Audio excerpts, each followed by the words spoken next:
I'm Paul Pease, and this is the forecast for 2011. In 1981, I covered 2 sales territories for a Fortune 100 company. I was asked by my boss to come up with my 1982 sales forecast for each territory.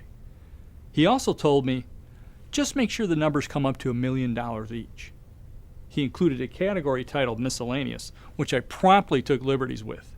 I was able to identify $750,000 of business in the Southwest Territory, putting the rest in Miscellaneous. However, in the Northwest Territory, I was only able to identify $50,000 at Boeing. The rest I put into Miscellaneous. That prompted a call from my boss asking me, where are you going to get that $950,000? I responded, you tell me. You came up with the number. While it is prudent for any business executive to look for some sort of over-the-horizon trend, the problem is when the over-the-horizon trend indicates there's a storm coming. They don't want to hear it. Case in point, every December, Business Week solicits the U.S. economic predictions of the top economists in the country. These are, for lack of a better term, the collective gurus of business economics.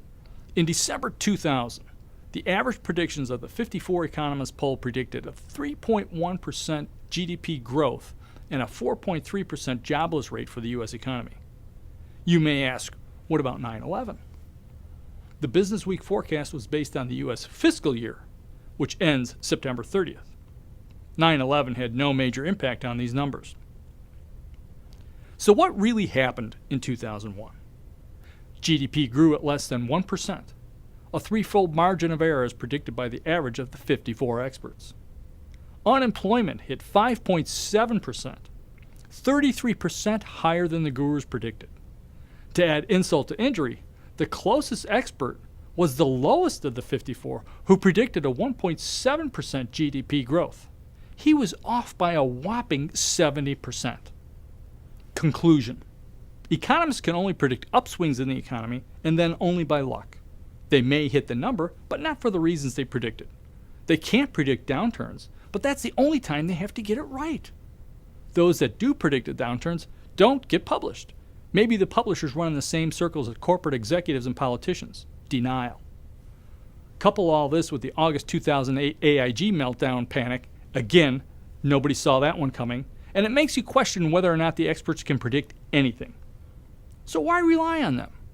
Why not build your own economic measuring system? Something you can trust. Ask yourself these questions. What kind of leading indicator measures do you have in place for your business?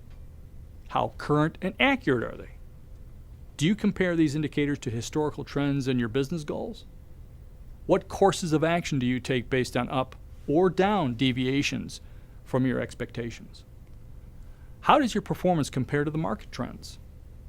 If you're a business leader, you know your forecast for 2011 and don't need the experts to tell you how the economy is doing. If you are a follower that relies on the economic experts, well, wait for the news and good luck.